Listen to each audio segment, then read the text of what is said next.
Oke, kembali lagi dengan saya Erik dari SimplyFX ya. Di video kali ini saya akan bahas analisa market untuk seminggu akan datang. Maaf sekali saya udah lama banget tidak ada update di channel YouTube saya. Kebetulan kemarin di bulan 3 dan di awal bulan 4 saya ada ke luar negeri dan juga ke Jakarta. Jadi langsung aja kita bahas analisa market, yaitu mulai dari yang pertama yaitu DXY ataupun dolar. Kita bisa lihat DXY saat ini dolar masih marketnya sideways ya. Nih, market masih sideways yaitu sejak kemarin ya di Juni 2025 sampai saat ini. Ini udah lama market mau naik lalu turun kembali, jadi batas atasnya di harga sini, lalu batas bawahnya di sini. Tetapi harga tertahan di area demand ya di bawah sini di 95.960, tetapi harga tidak mampu nge-breakout swing high ini. Jika kalau mampu membreakout maka ada kelanjutan kenaikannya ataupun kembali naik ataupun dolar menguat. Nah, kalau dilihat dari pergerakan kecilnya saat ini ya, nampak di sini ada week low. Low ini lebih rendah daripada low sebelumnya di sini ya. Lalu kemarin ada kenaikan sejak 17 April sampai ke 24 April, ada kenaikan koreksi ya. Di atas ini ada imbalance ataupun ada gap yang belum terisi. Ya, ada gap yang besar. Lalu kita pindah aja di time frame lebih kecil, di time frame H8 nampak jelas banget. Harga naik koreksi tertahan di area supply di H8 di sini. Hampir ke atas ini ya, di atas ini juga ada indikasi equal high, di mana high ini sama simetris tinggi, tetapi harga agak sampai ke bawah ke atas sana udah close-nya itu di bawah candle low sebelumnya.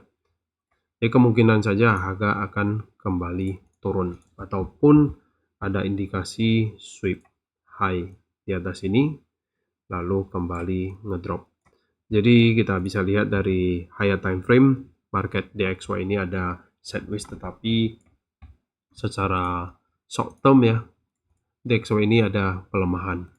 Nah, ini adalah perspektif saya dari DXY. Lalu kita pindah ke market Australian dollar. Negatif korelasi dengan DXY pastinya, di mana DXY melemah, otomatis Australian dollar ya kemungkinan saja akan ada potensi menguat. Nampaknya jelas banget market di beberapa hari ini dari sejak 15 April market masih sideways. Indikasi mungkin masih sideways di atas ini dan juga akan turun koreksi, tetapi tren besarnya ini ataupun short termnya ini ada kenaikan. Kita pindah ke time frame H4 ya. Australian dollar ini marketnya memang karakteristiknya memang pelan ya ketimbang market-market lain. Ini di sini ya, market sideways menjelang penutupan pasar. Kemungkinan saja jika kalau mampu nge-breakout ya area sideways ini, maka akan potensi ngejar swing high di atas ini ataupun di sekitar harga 0.72. Nah, untuk market sendiri Australian dollar sendiri saya pribadi tidak ada trade dulu, jadi karena marketnya pelan. Kita pindah ke market sebelumnya Australian dollar ini ya.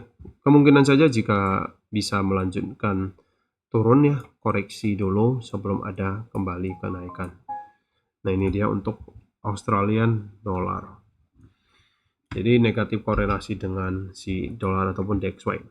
Nah, lebih rapi kalau kita lihat dari Euro USD ya. Untuk Euro USD trend sendiri, bagi teman-teman kalau ada yang buy, hold saja, ada potensi naik ke swing high di sini ataupun di 1.20 sekian.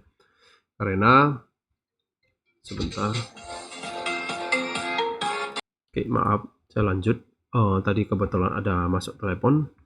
Untuk Euro USD ini lebih rapi dari ketimbang Australian dollar, bisa dilihat jelas banget. Euro USD ini marketnya masih naik ya, dimana didukung dengan korelasi dengan negatif korelasi ya maksud saya dari DXY. di mana potensi DXY-nya melemah, memungkinkan saja untuk Euro USD ini akan ada potensi kenaikan, didukung juga close candle hari Jumat ini yang di tanggal 24 April Jumat semalam ya kemarin. Close candle ini bukan bullish candle banget ya, tetapi mau dibilang engulfing iya juga ya, lebih dominan bullish. Jadi kemungkinan saja di akhir bulan juga ini market akan sideways dan juga akan menunggu news NFP di awal bulan akan datang. Jika kalau iya DXY-nya melemah, otomatis akan ada kemungkinan kenaikan.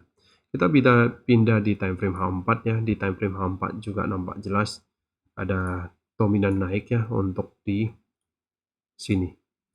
Kita bisa pindah di time frame H1. Di time frame H1 sendiri swing low high di sini belum terbreakout ya. Jadi penutupan close candle dan juga di hari Jumat kemarin market sideways. Jika kalau terbreakout ya, maka dominan swing low high di sini udah terbreakout membentuk swing high yang lebih tinggi ataupun potensi turun koreksi kembali ke area demand di sini bisa cari peluang entryan buy. Ini perspektif saya bukan sebagai signal trading. Jadi ini perspektif saya untuk market Euro USD. Next kita pindah ke gold. Banyak banget yang DM saya dan juga banyak tanya ke saya gold ini maunya kemana dan juga gimana. Untuk gold saat ini memang market lagi menunggu dan juga saat ini kondisi market ataupun kondisi global ada perang, dimana kemarin di awal Januari ada kenaikan lalu drop turun banget, lalu di sekitaran waktu perang kalau nggak salah di sekitaran 19 Februari ada kenaikan.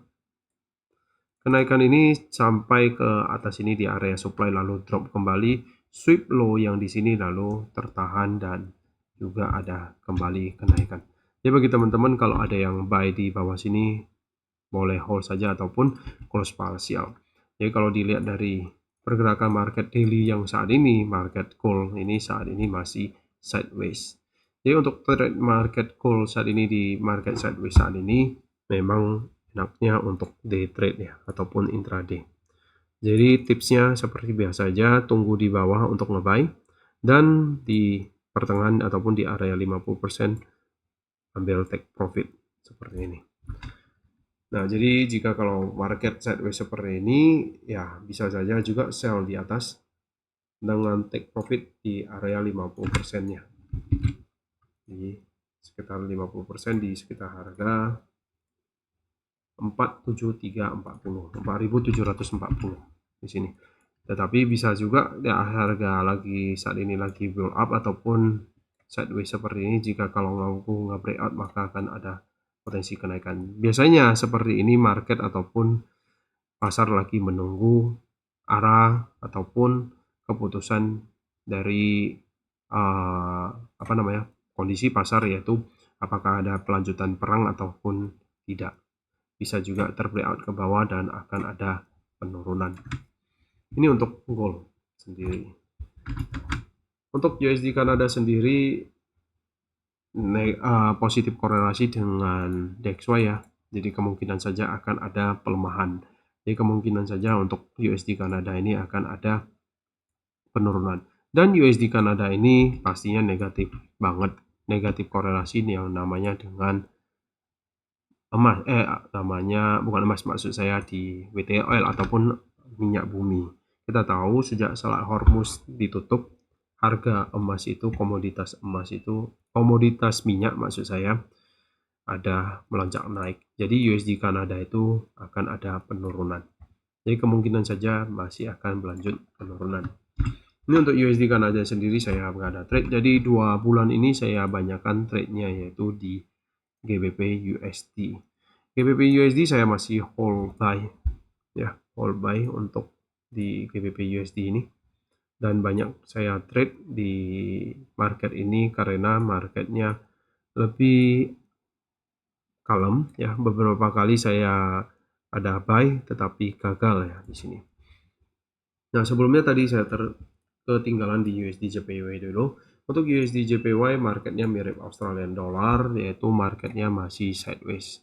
Untuk market sideways seperti ini dan juga karakteristik saya trade-nya itu swing, jadi saya biasanya skip dengan market yang seperti ini. Untuk di USD JPY boleh saja sell dengan target yaitu di 50% ataupun di pertengahan, dan juga boleh cari buy di bawah sini. Jadi seperti biasa saja, tunggu harga rendah untuk membeli dan tunggu harga di atas untuk dijual. Untuk USD Jepang Yen saya tidak begitu menarik dan juga tidak saya bahas secara berkelanjutan ya. Jadi marketnya ini memang masih sideways ya di sini.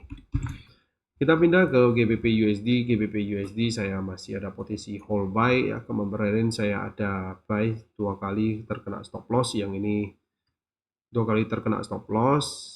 Yang ini BOP ya, ini satu kena stop loss, yang ini BOP. Ketiga kalinya di sini ya juga kena BOP ya, 3-4 kena BOP, yang ini saya stop loss dan saya ada ambil posisi buy lagi. Nah, untuk bagi teman-teman kalau yang ada yang buy USD Jepang Yen di GBP USD ini, saya masih hold dan potensi ada kelanjutan kenaikannya. Kalau dilihat dari market ini, nampak jika kau mampu nge-breakout area trendline di sini ataupun sideways-nya ini, maka akan ada kemungkinan lanjut naik. Tetapi bisa juga harga akan menurun karena di sini ada indikasi equal low. Jadi kemungkinan saja harga akan kembali ke area demand di bawah sini dan sebelum ada kenaikan. Jadi bagi teman-teman kalau ada yang nge-buy ya close partial boleh, itu adalah trik dari ataupun trading plan dari untuk swing trade ya. Ya alangkah baiknya kalau mau hold close partial dan set stop loss plus. Biarin market nentuin, kita tidak bisa menganalisa 100% arah market, tetapi kita bisa mengetahui ataupun kita bisa mengikuti dari price flow ataupun arah dari pergerakan market. Contohnya di sini jika kalau ada yang teman-teman nge-buy di sini, ya take profitnya boleh ke atas sini ataupun boleh close partial. Oke, itu saja untuk analisa market ya.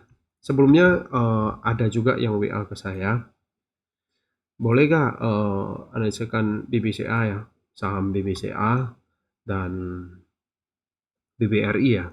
Untuk saham saya pribadi tidak begitu banyak invest, saya hanya lebih ke pilih saham-saham yang besar. Untuk BBCA saat ini harga lagi terlampau rendah ataupun di harga 6.000 sejak kemarin di tahun 2021. Ini udah 5 tahun yang sebelumnya harga terlampau tinggi. Terlampau rendah untuk saat ini. Harga yang paling tinggi sekarang yaitu di 10.900. Saat ini kalau bagi teman-teman kalau ada uang ataupun dana yang nganggur, boleh sedikit invest di saham BBCA ini. Ini bukan ajakan, jadi bagi teman-teman ini adalah investasi saham, pastinya ada faktor risiko yaitu seperti trading di forex ataupun komoditas. Contohnya kalau teman-teman yang nge-buy di sini pasti akan ngedrop dan juga akan negatif. Tetapi kalau ada kenaikan maka akan ada profit. Jadi high risk high gain. Jadi bagi teman-teman untuk saham BBCA saat ini saya pribadi juga ada beli di hari Jumat kemarin di 6.050. Kita bisa lihat harga dulu di tahun 2021 harga melonjak naik dan ada penurunan, koreksi dan lanjut naik. Harga saat ini lagi menguji zona demand di sini. Jika kalau zona demand ini terbreakout maka akan ada potensi juga kembali ke zona demand di bawah sini ataupun di sekitar harga 5.700 ataupun 5.500. Ya, apakah akan ada melanjut penurunan? Bisa saja iya dan juga tidak, tergantung pastinya laporan keuangan dan juga instrumen-instrumen lainnya. Contohnya jika kalau investor banyak masuk ke saham ini, kemungkinan saja saham BCA ini akan ada rebound. Next kita pindah ke BRI. BRI sendiri saya pribadi tidak begitu banyak invest di bank BRI ini. Sama beberapa aspek di saham di perbankan ya, memang lagi ngedrop. Harga kembali ke bawah sini di area demand ataupun di harga sekitaran 3.000, kemungkinan saja masih akan melanjutkan penurunan. Di close candle hari Jumat lumayan bearish banget ya, jadi indikasi seller masih kuat. Untuk BRI saya pribadi saya belum invest ya, jadi saya masih menunggu. Kemungkinan harga yang bagus untuk ngebeli yaitu di sekitar 2.600. Ini saya udah set alert di bawah sini. Dimana di sini ada indikasi equal low ya, low ini sama simetris ya. Kemungkinan saja akan ada fill imbalance di bawah sini ataupun boleh tunggu agak ke bawah sini untuk ngebuy. Area demand di sini di tahun 2020 ya, waktu zaman Covid, harga anjlok dalam banget setelah tahu Februari ya, ini pas krisis Covid ya, harga turun anjlok dan di Mei 2020 ada kelanjutan kenaikan. Jadi kemungkinan saja untuk BR ini ada potensi penurunan. Jadi saya pribadi untuk PBR ini saya skip dulu.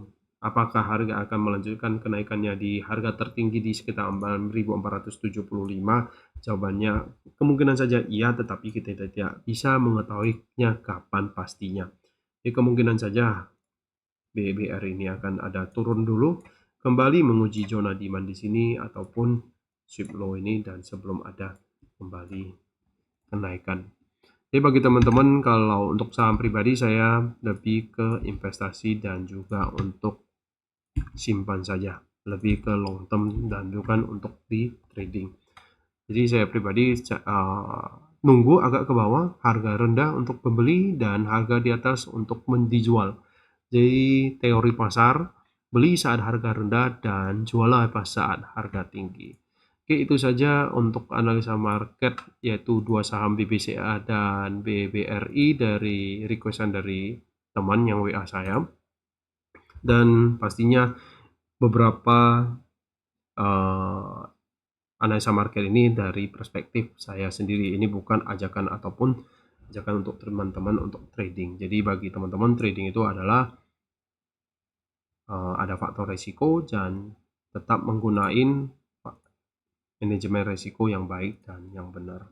Oke, sekian aja untuk analisa market yang minggu ini di tanggal 26 April 2026. Maaf banget saya udah lama banget nggak update video saya seperti ini. Semoga video saya ini bermanfaat dan juga terima kasih teman-teman sudah subscribe YouTube saya. Jika kalau teman-teman mau ada pertanyaan ataupun yang mau dibahas boleh drop komen di bawah. Terima kasih.